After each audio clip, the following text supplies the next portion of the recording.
My Beat. From Times Square to Columbus Circle, the gaudiest, the most violent, the lonesomest mile in the world.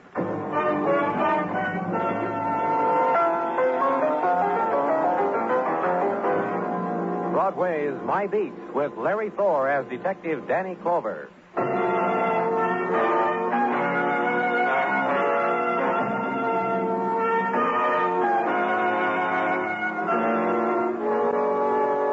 The time comes to Broadway when the August night summons its mists, its trumpets, its banners of neon, departs the avenue littered with its conquests. And the defeated, the once brave revelers gather in the draining light of the spectaculars to compare wounds, to grub in the now silent gutters. Find only the refuse of pain, the neon-stained memories, the scraps and bones of illusions. And you tear at the embrace of your own shadow, try to move away, but you can't. You belong to it, kid, to all of it.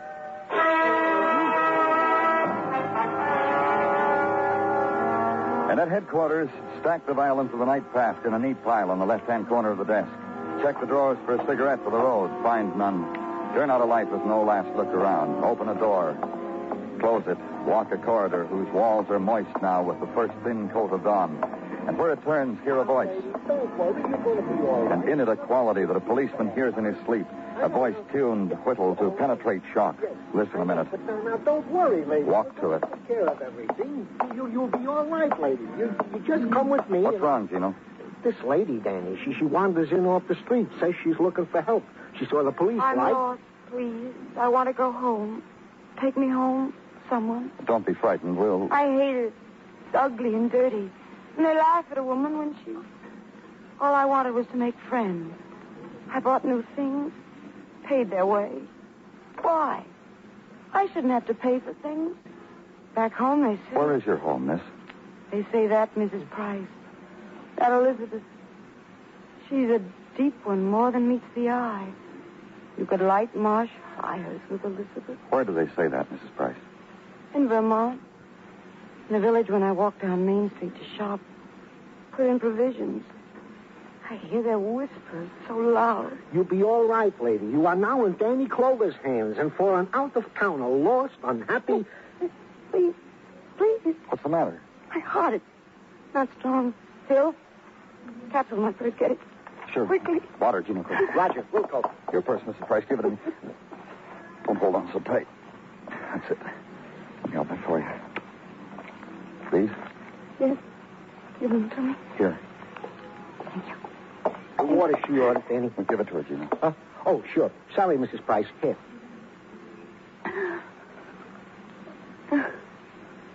Cool. Good. Both look so pale. Don't look like that. There's nothing to be afraid of. They happen often, these attacks. They come, go. Mrs. Price. Danny, she fainted. Shall I go yell for Dr. Sinsky? Shall I... What can I do, Danny? Tell me, what? Nothing, Gino, nothing. She's dead. And somehow it held the attitude of it, the lost woman, never to be found again. Dead now. A policeman standing over the two of us, holding a paper cup of water yellowed by the pale overhead light. And the silencers scurried out of their secret places, surrounded us. And only time moved the big-faced wall clock in the corridor. It held until it was intruded upon. The car outside that turned the corner and sped away. The festive car with festive people. Then I got up, and I carried the woman to a cold room and put her on a cold bed. Bed labeled for autopsy. And leave instructions. Go home. Sleep.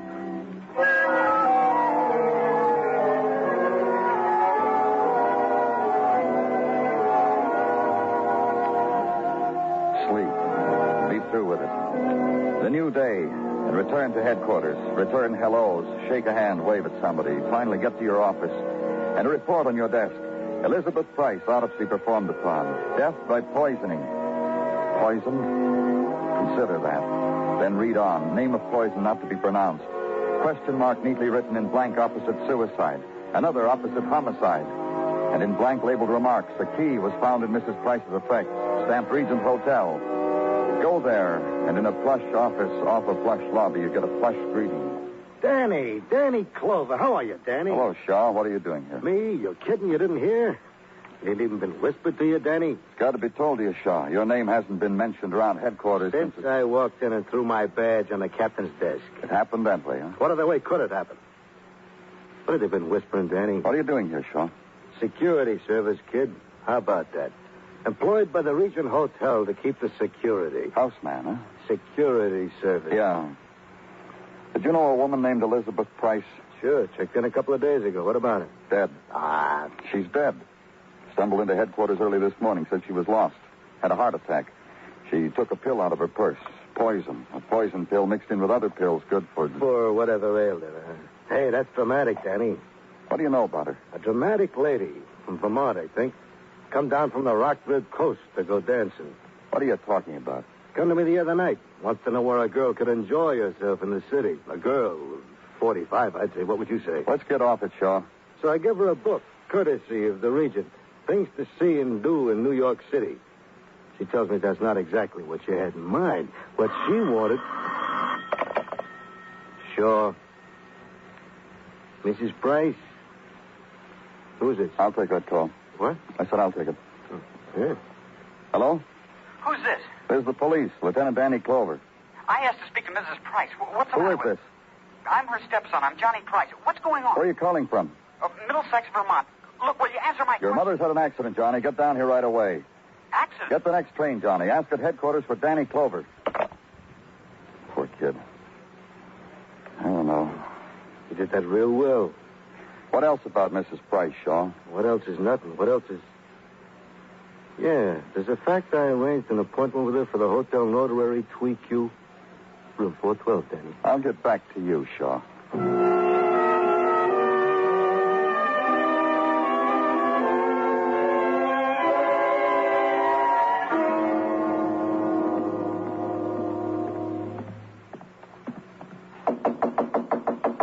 Leave it outside the door, boy. I'll get it when I finish up. Police, Mr. Miller, open up. Police, why?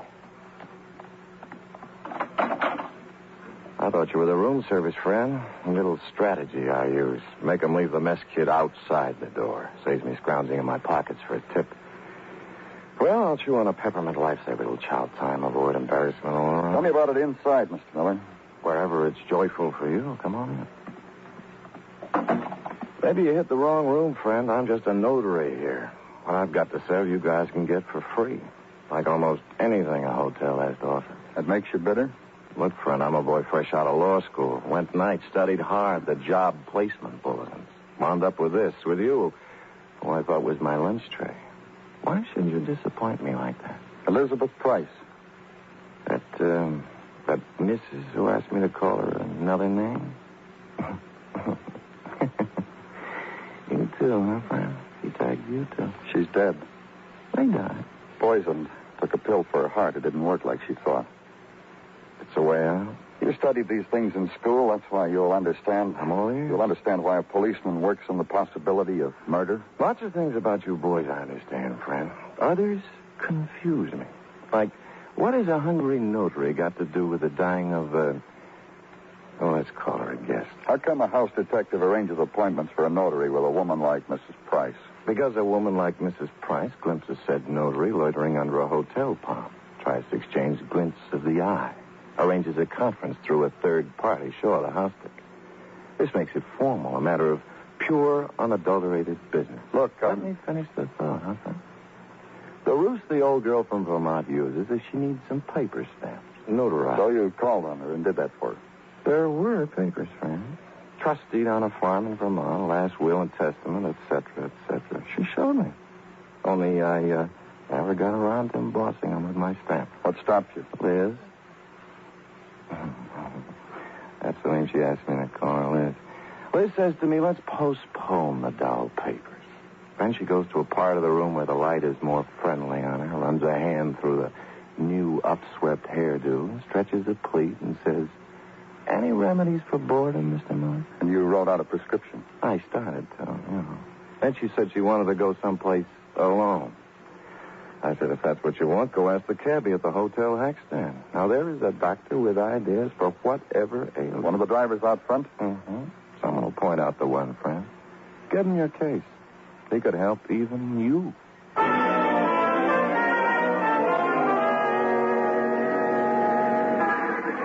Oh, sure. The lady you described. Yeah, the very one. Where did you take her? Oh, will I ever forget?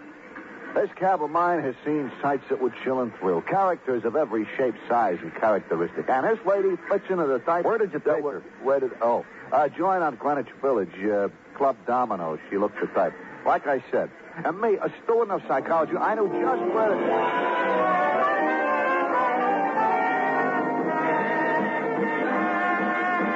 Annoyed the customers, that one. Annoyed them? How? Buying drinks for whoever, when all they wanted to do was listen to the music. Buying drinks at such a holy moment as for across the street. Pays places for drink buyers. Here's to the music.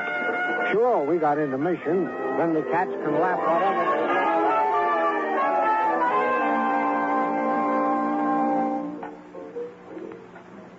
They told you to come in here to George's? Why? Look, friend, I explained it to you twice already. Next time, downtown.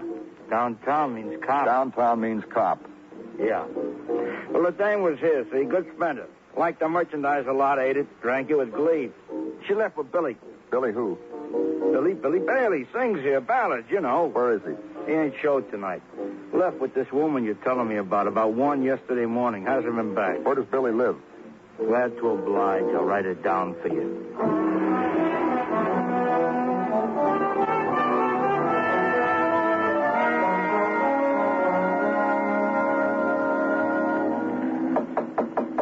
Billy? Billy Bailey. Come on in, man. Nothing's going to keep you out. Sit here by the bed. You all right, Billy? You know me? Been entertained by me? I got a message for you, man. Tell everybody it's a happy time. It don't hurt hardly at all. Billy. You get used to it. It don't hurt. What are you trying to say, Billy? I'm talking about how it feels. I've been feeling it all day and can't get to a phone to tell anybody. How the man walks in, sticks a knife in you. What? I was privileged. I saw the man with a knife. Who was it? Try it, man. It's a kick. It's a kick. His body twisted off the iron cot, shuddered, lay still. The cigarette he'd been holding rolled out of his fingers, gleamed briefly, hissed out in the leavings of an overturned shot glass. And from the building across the street, the spinning electric sign flung its colors over Billy's face. Blue, red, green, blue again. And Billy was right. There was no hurt in him anymore. Billy was dead.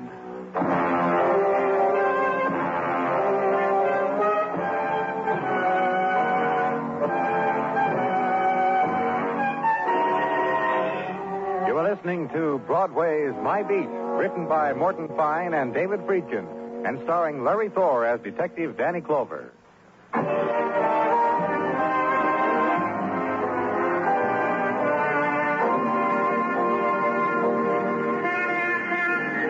Though August dies and September is just a few calendar spaces to the right, Broadway keeps on dancing. Nothing seasonal on Broadway. It's the street that blinks, color and riot and night sounds, mottled gold from the spectaculars that drips over the pavements.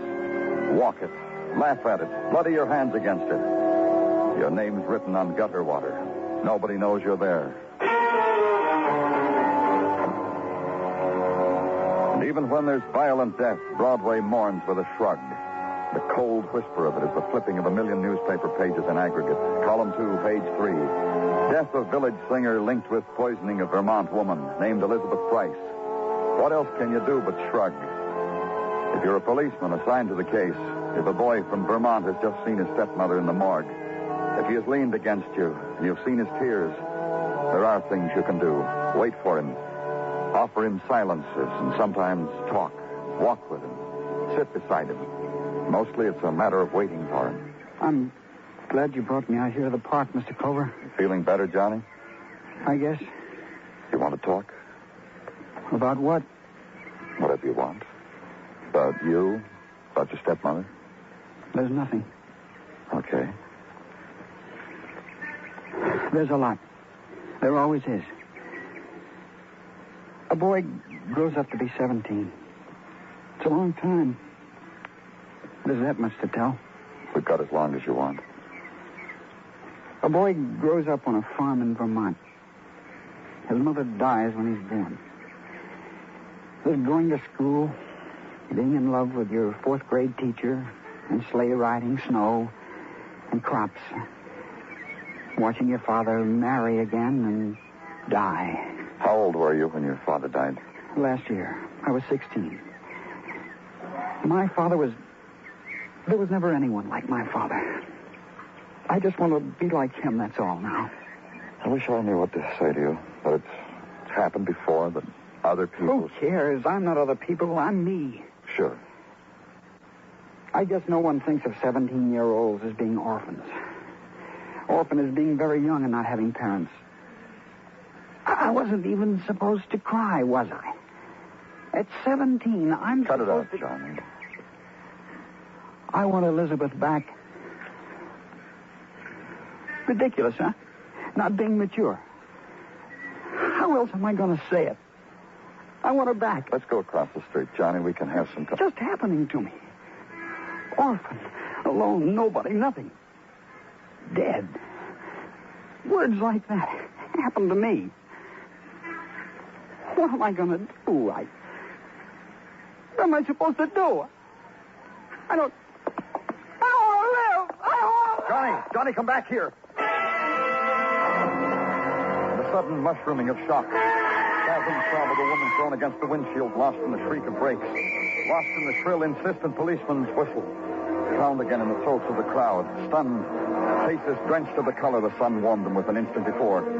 And the quality of half silence as I dragged the boy from the street.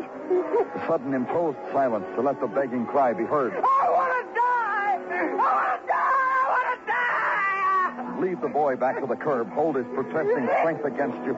Motion the policeman to hold him back. Keep the crowd back as you lead the boy into the squad car. Take him away from the place where he wanted his dying.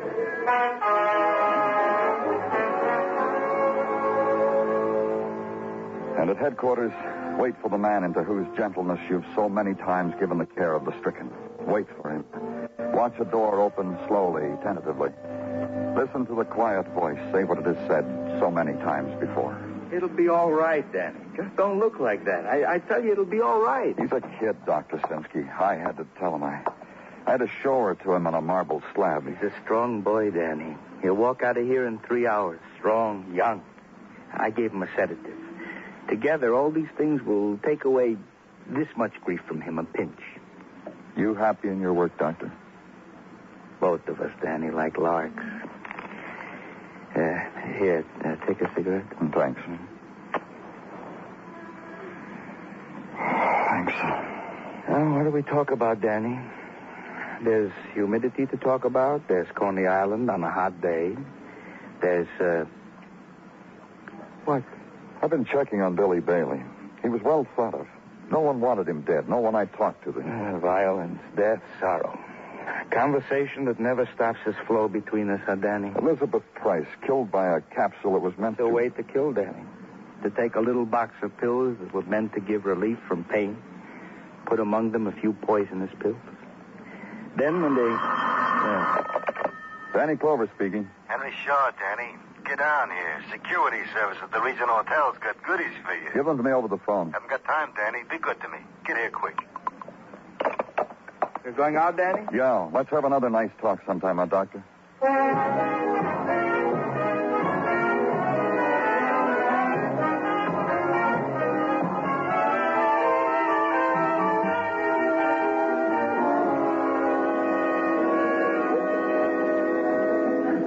Pat a man on the shoulder, Danny. Clasp his palm, because I turned a new leaf. It hardly shows. Wait till I tell you.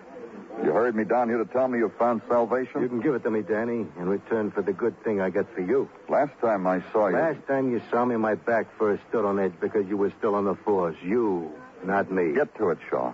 It's an apology, Danny. You gotta know when you meet one, we can't be friends. We can't get together on this thing about how Mrs. Price had a visitor the first night she guested at our hotel. A guy, a man, carried bulging shoulders right to her doorstep. Comes late, huh, Shaw? This bright day, I beat it out of the night clerk because I wanted to make a good impression around. On you. On my friends in the force. Because... Who was he? The night clerk didn't ask her name. Don't remember the face. Just the broad shoulders saying which way to Mrs. Price, please. I want to talk to him. The clerk? Don't bother your time, Danny. I went over him good. Left him holding a cold compress. So anything he's got to say, he's already told me, and I tell you. A real goodie, huh? About the late visitor? Not much, huh? We'll check it. Leave anything else out, Shaw? I knew it would register. You got a fine brain, Danny. Then you'll tell me why you got Mrs. Price's telephone call. A woman like her, Danny, like Mrs. Price, I worried about her. Alone in this big alley of ours, I worried. Honest. That's why when I saw her go out that night, I gave an order. Refer her calls to me. That the only one you took for her? Yeah. For the reason I told you, Danny, honest. Danny, I thought a good thought. Did you a good deed. Get me back on the force, huh? I'll do what I can. Thanks, Shaw.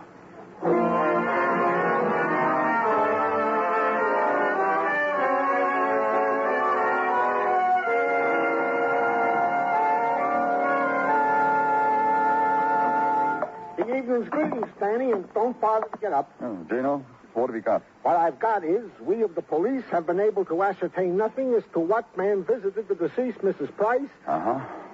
What? Nothing, I just said uh-huh.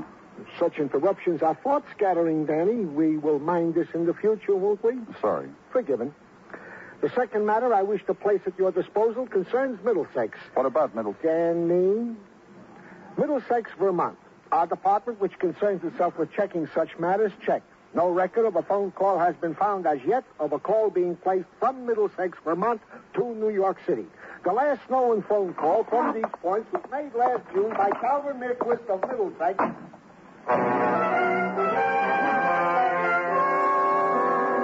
An issue on all points bulletin. Person was wanted for double murder. A person I'd talked to.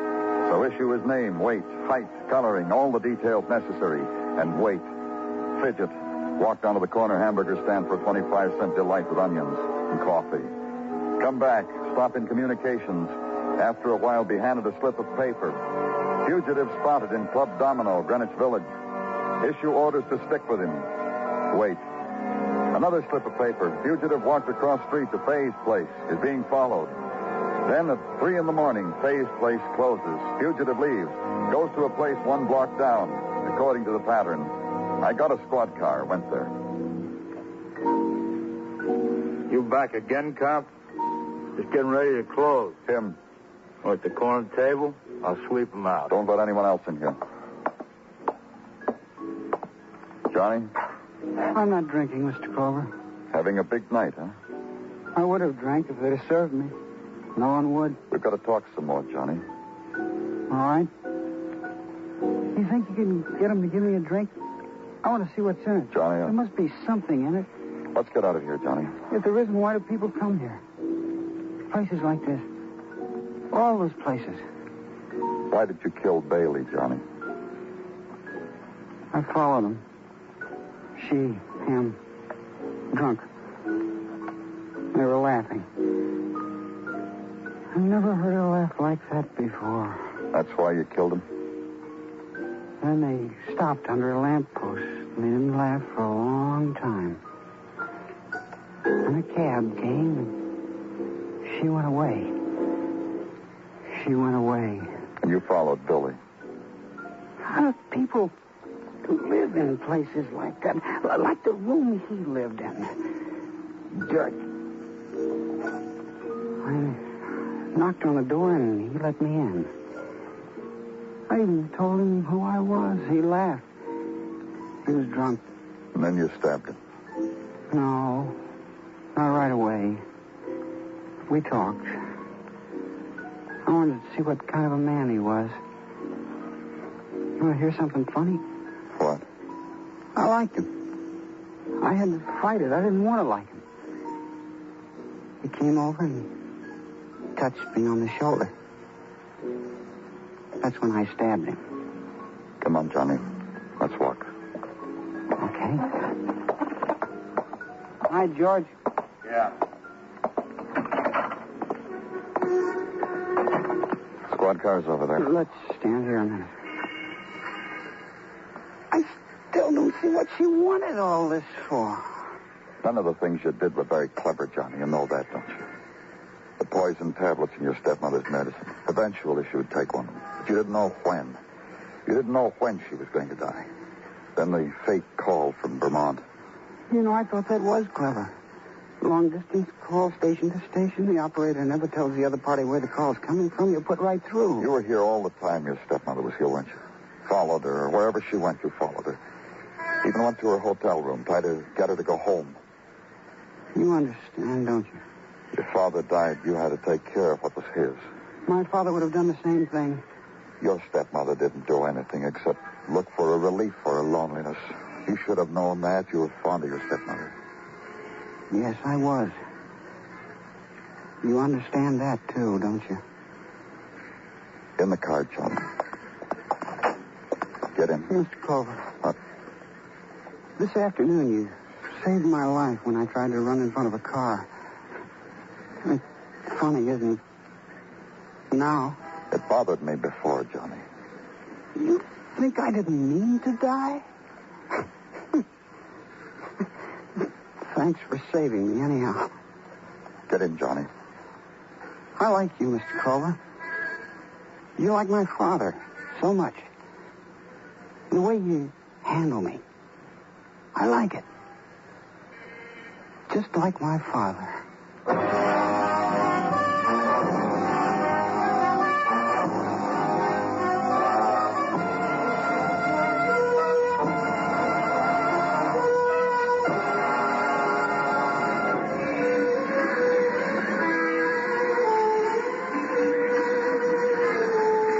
The night bursts open like a sudden flame, and the crowd swarm appears, squeezed out from under the earth, roped off by the silhouettes of 1,000 buildings. They dance their fury away against the time of morning until the sky soaks up the pain and turns it into dawn. It's Broadway, the gaudiest, the most violent, the lonesomest mile in the world. Broadway, my beat.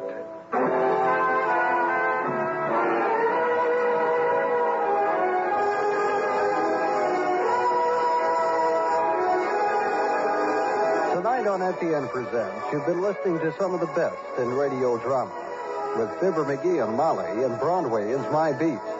Join us again Monday evening at the same time, 9:05, when FEN presents Dragnet and Escape.